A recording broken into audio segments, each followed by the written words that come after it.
Muy buenas noches y bienvenidos a Signo Pesos, la economía al alcance de su pantalla. Estos son los temas claves de hoy.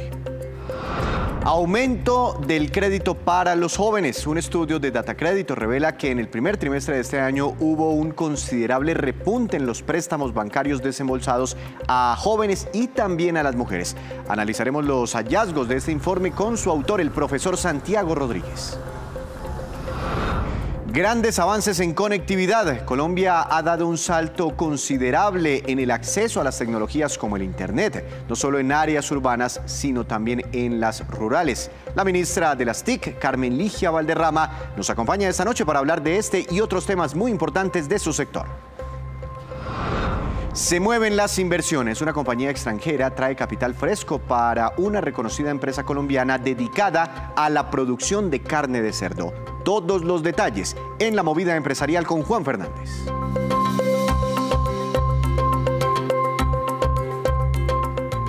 Comenzamos esta emisión de Signo Pesos hablando de un estudio revelado hoy por Datacrédito que contiene datos muy interesantes sobre el desempeño, el comportamiento del crédito en lo que vamos de este año, en el primer periodo de este año, primer trimestre.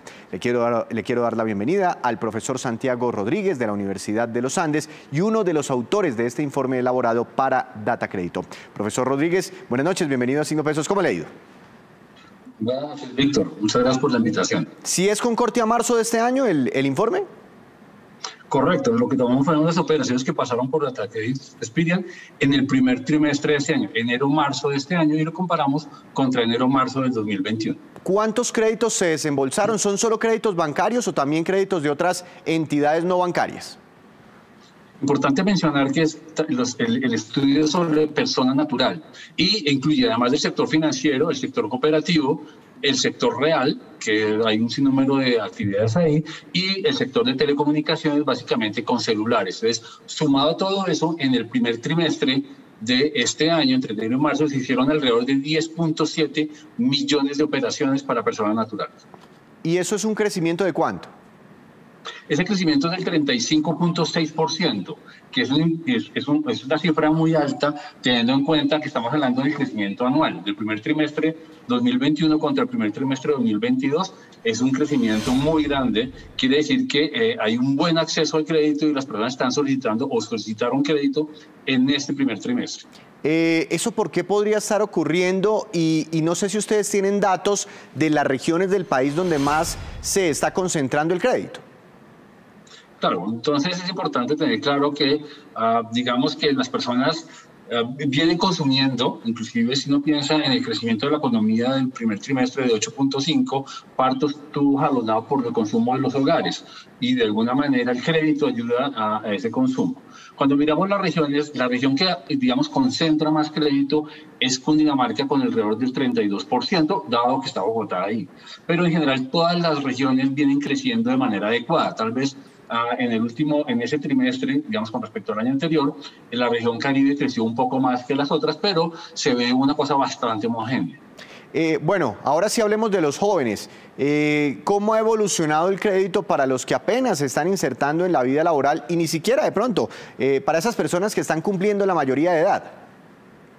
Efectivamente, cuando miramos entre el primer trimestre de 2020 y 2021 dijimos que la población en general creció el 35%, pero el rango de edad entre 18 y 28 años creció el 60%, es decir, tuvo un crecimiento muy importante y eso demuestra que los jóvenes realmente están interesados en adquirir crédito. ¿Y cuáles son esos primeros créditos que piden los jóvenes? Exacto, entonces cuando comenzamos a mirar, los jóvenes están pidiendo crédito y muy importante para crédito de vivienda. Es una realidad que los jóvenes, pues digamos, sí están interesados en adquirir vivienda, para lo cual están utilizando el crédito, también pensando que hay ayudas del gobierno para poder, digamos, adquirir la primera vivienda desde edad bastante, digamos, joven. Entonces estamos viendo que por un lado está el crédito de vivienda, por otro lado el microcrédito, y recordando que ese microcrédito en muchos casos para temas de emprendimientos. Entonces vemos los jóvenes muy activos en esos dos tipos de productos. ¿Cómo se comporta la cartera juvenil, por decirlo así, la cartera crediticia entre los jóvenes? ¿Son buena paga?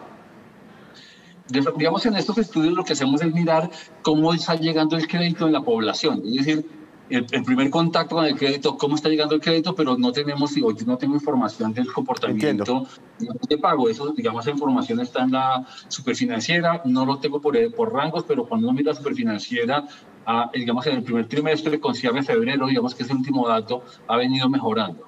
Ha venido mejorando el índice de cartera vencida. Ahora, profesor, me llama mucho la atención cómo saca uno un crédito a través de un celular o cómo las compañías de telecomunicaciones generan créditos. Claro, es bien importante justamente eso. Cuando un joven va a pedir un celular ya a nombre de él, pues eso es un estudio de crédito, porque cuando es pospago, pues efectivamente tiene el servicio y después va a pagar. Entonces, la empresa de telefonía celular tiene que hacer un análisis, digamos, de la persona, y en la medida en que son montos pequeños, muchos de los jóvenes inician su vida crediticia a través de un celular. Entonces, digamos, hace un papel muy importante en los jóvenes y en la construcción y desarrollo de su historial crediticio. Una última pregunta, brecha de género entre hombres y mujeres, ¿cómo fue el comportamiento? Claro, entonces, digamos, históricamente hemos visto que las mujeres utilizan un poco más el crédito en número de operaciones. Sin embargo, en el último trimestre, digamos, comparado este año con el año anterior, las mujeres ganaron participación, alrededor de un 0.9%, es decir, las mujeres llegaron a 53.2%. Las mujeres han aumentado su participación en el tema de crédito. Profesor Rodríguez, muchas gracias por estas noticias y bueno, de todas formas, un buen indicador, ¿no? Ese fuerte crecimiento en el crédito para los jóvenes. Muchas gracias, feliz noche. Con mucho gusto, hasta luego. Hablando entonces de cómo se ha comportado el crédito en el primer trimestre de este año. Hacemos una breve pausa, pero cuando regresemos espere que hay una pequeña caída en las cifras de producción de café durante los primeros meses de este 2022. Ya les contamos. Continuamos, regresamos a Signo Pesos. Si hay un sector en el que se han visto grandes avances en Colombia es el de la conectividad y la masificación de diversas tecnologías. Por eso quiero darle la bienvenida a la doctora Carmen Ligia Valderrama. Ella es la ministra de las TIC. Ministra, buenas noches, bienvenida a Signo Pesos. ¿Cómo le ha ido? Víctor, ¿qué tal? Mucho gusto saludarlo y bueno, y a todos los que nos están siguiendo en este momento en el programa Signo Pesos. Ministra, conectividad clave, sobre todo después de la pandemia, ¿no? Conectividad a Internet. El que se quedó sin Internet, pues prácticamente está en la prehistoria, usted lo sabe muy bien, para desarrollar la economía, para desarrollar la educación, los negocios, el emprendimiento, en fin, se necesita Internet. ¿Cómo ha avanzado Colombia en materia de conectividad en los últimos años? ¿Cuántos hogares tienen Internet hoy en día?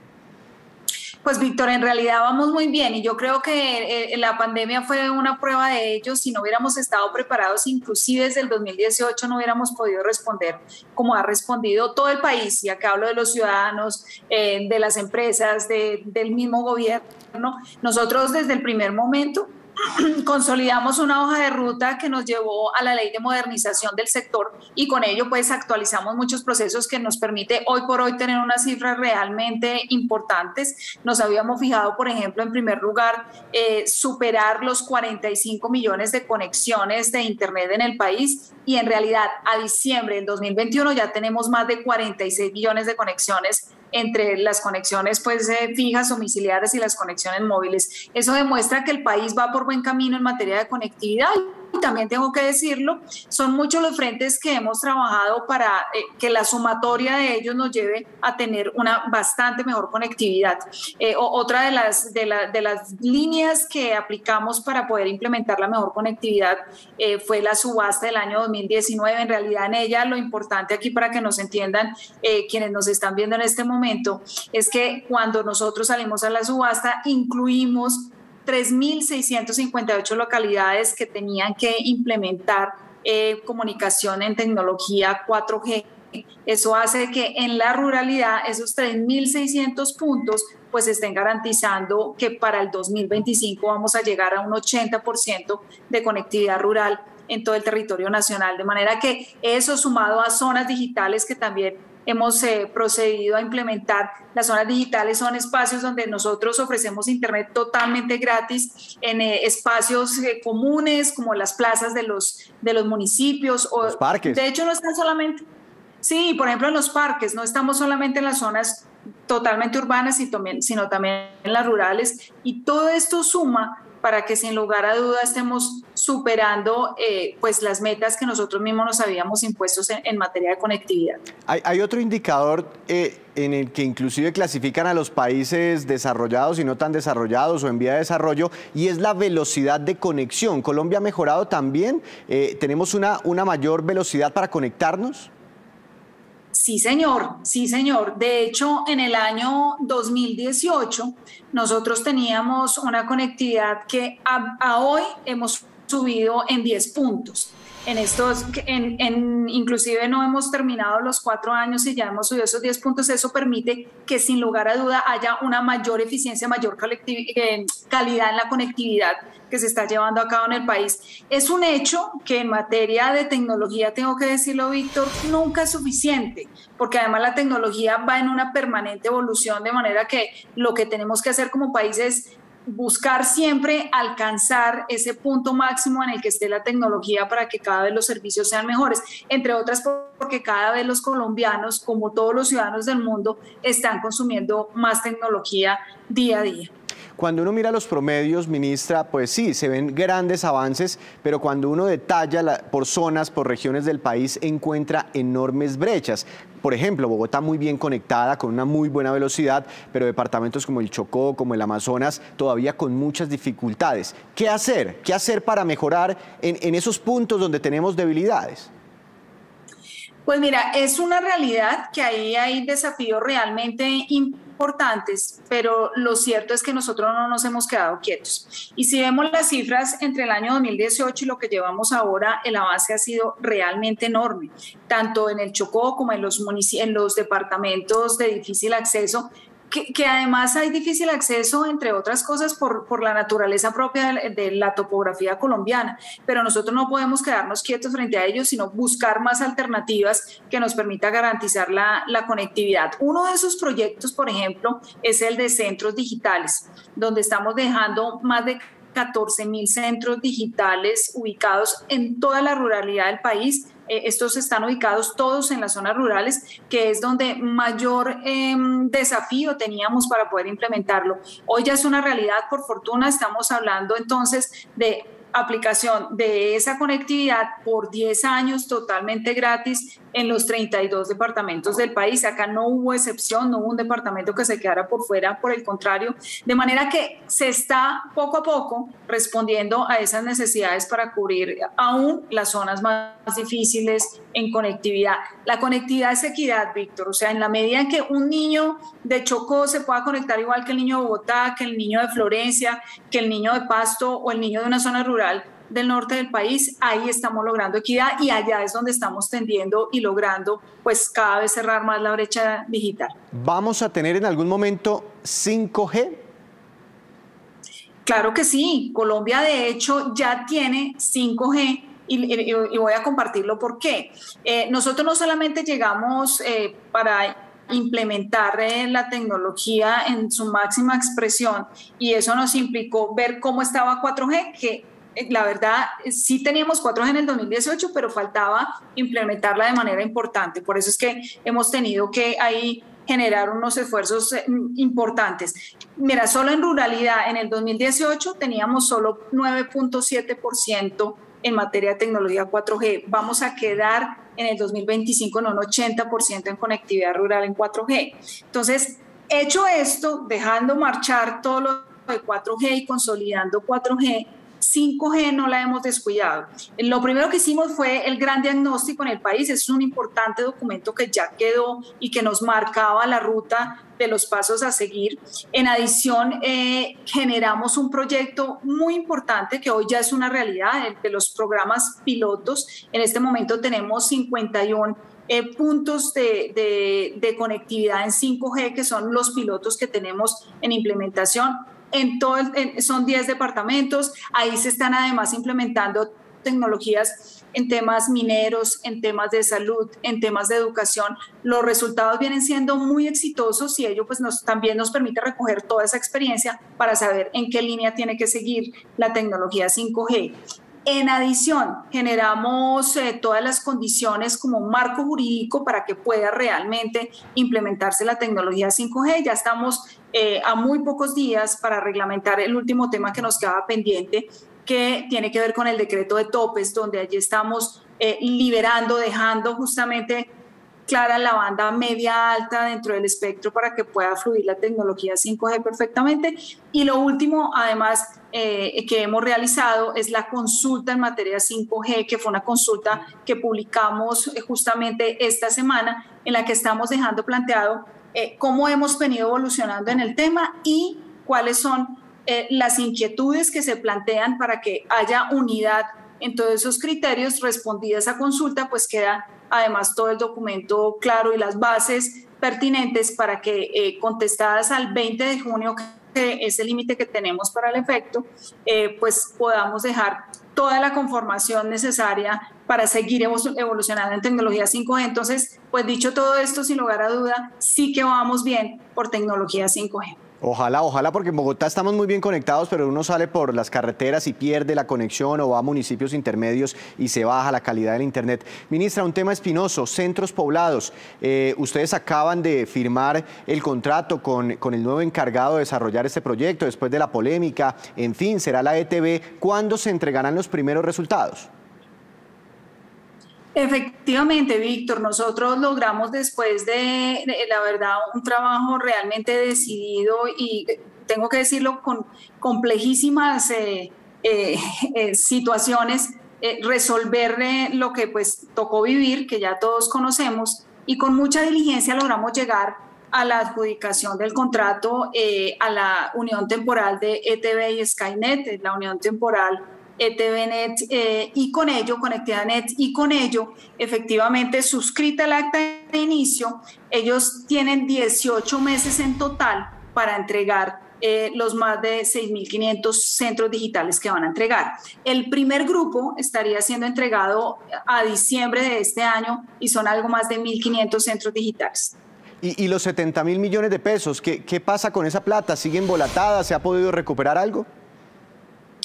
Los 70.000 millones de pesos son para nosotros otro de nuestros principales objetivos. Ahí no estamos generando ningún paso atrás, por el contrario, muy exigente y superando cada una de las posibilidades que tenemos para rescatarlos. Hay que decirlo, no solamente nosotros estamos desplegando nuestros esfuerzos, también la acción popular que ha sido presentada por la Procuraduría, está la Contraloría haciendo lo propio, lo mismo la Fiscalía, en fin, todas las autoridades estamos con ese mismo objetivo. En nuestro caso, es nuestra responsabilidad, no solamente los 70.000, ya hoy por hoy son los intereses más la indexación de esos valores y le sumamos la cláusula penal que fue aplicada de manera sancionatoria por no cumplir el contrato. Luego estamos hablando de algo más de 110.000 millones de pesos y nosotros hemos desplegado todo nuestro esfuerzo. De hecho, hemos superado pues las etapas que en el cobro coactivo tenemos que superar y en este momento por demás estamos ya en la etapa de ejecución de los embargos que hemos podido adelantar. ¿Y van a vender algunas propiedades o activos de ese concesionario que incumplió? Sí, señora, así es. De hecho es la unión temporal, ¿no? Y los bienes de todos ellos, pues son los que nosotros podemos perseguir. Allí logramos hacer unos embargos, inclusive ya tener el secuestro, es decir, la aprehensión de los bienes, y con ello ya estamos inclusive saliendo al remate de algunos de los bienes. El primero, pues, con el que hemos podido proceder para rematar es un lote que se encuentra ubicado en el municipio de Mosquera, pues muy cerca a la ciudad de Bogotá. Nosotros tenemos ahí un lote con más de 52.000 metros que esperamos, pues, obviamente, que sea vendido de la mejor manera posible y eso, por supuesto, va directo a ser parte del recaudo de esos dineros que fueron entregados como anticipo y que no fueron debidamente utilizados. Pues nos da usted muchas noticias, entre otras, ministra, que ya el monto a recuperar no es de 70.000 millones, sino que supera los 100.000 millones de pesos. Muchas gracias por acompañarnos hoy en Signo Pesos. Que tenga una feliz noche y ojalá se pueda recuperar la plata. Sin lugar a duda, Víctor, como lo hemos demostrado, nosotros no estamos más que haciendo todo nuestro esfuerzo por lograr conectividad y además pues recuperar todos esos dineros que habían sido entregados. De hecho, con el contrato lo que hicimos fue garantizar que un contrato de más de 1 billón de pesos fuera destinado a consolidar la conectividad del país, de manera que ese es un gran mensaje que vale la pena que el país tenga en cuenta, porque hay que creer en que lo logramos aún con dificultades y situaciones muy difíciles, pero la conectividad y la transformación digital son nuestros objetivos. Muchas gracias. Gracias, ministra. Feliz noche. Teníamos entonces a la ministra de las TIC, Carmen Ligia Valderrama. Hacemos otra breve pausa, pero ya les contaremos datos muy curiosos sobre la compra de productos para mascotas aquí en Colombia. Ya regresamos. Continuamos en Signo Pesos con esta que es la cifra económica del día. Es la siguiente: 4,5 millones y corresponde al número de sacos de café producidos en Colombia entre enero y mayo de este año. Según la Federación Nacional de Cafeteros, esto representa una caída del 4% frente al mismo periodo del año pasado, cuando se produjeron 4,7 millones de sacos de café en el país. El clima ha afectado la producción cafetera. Quiero saludar a esta hora de la noche a Juan Fernández, nuestro experto en noticias empresariales. Buenas noches, Juan, su tema para hoy. Bienvenido. Buenas noches. Hoy voy a hablarle de movidas en el sector de los alimentos, el sector agrícola, con esa adquisición de una participación minoritaria en Agropecuaria Aliar por parte de un grupo de inversiones dominicano llamado Aler Advisors. Agropecuaria Aliar seguramente no dice mucho, pero es esa matriz sobre la que están marcas o mejor compañías más conocidas como La Facenda, que es fuerte en una serie de negocios agroindustriales y sobre todo especializada en la producción y comercialización de carne de cerdo. Es el líder de esa industria en el país. Aler Advisors es fuerte en República Dominicana e invierte en sectores de alimentos, bebidas y retail en varios países de la región. Juan, ¿y cómo es la historia de la Agropecuaria Aliar?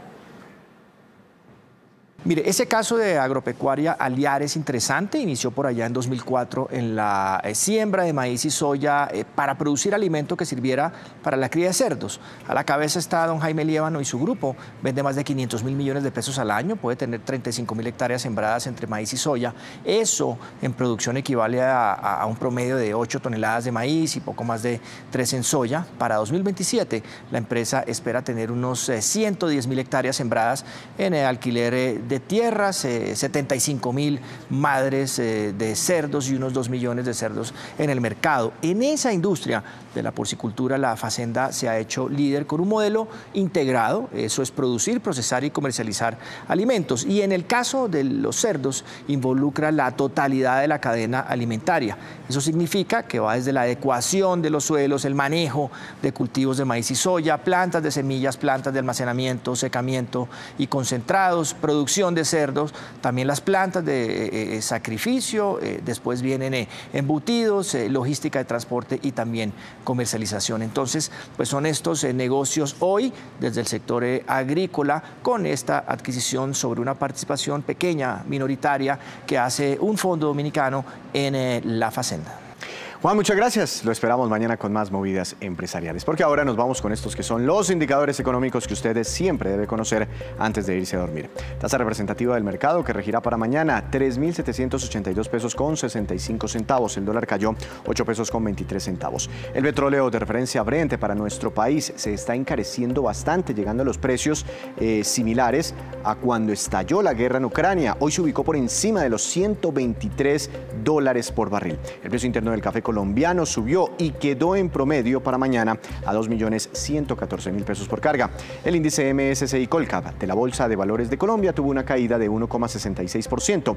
La acción más valorizada fue la de ISA, que estrena nuevo presidente. Tuvo una ganancia de 2,50%, el doctor Juan Emilio Posada. Y la acción que más cayó, ha estado muy volátil estos días, fue la de Sura, que tuvo un retroceso del 15,63%.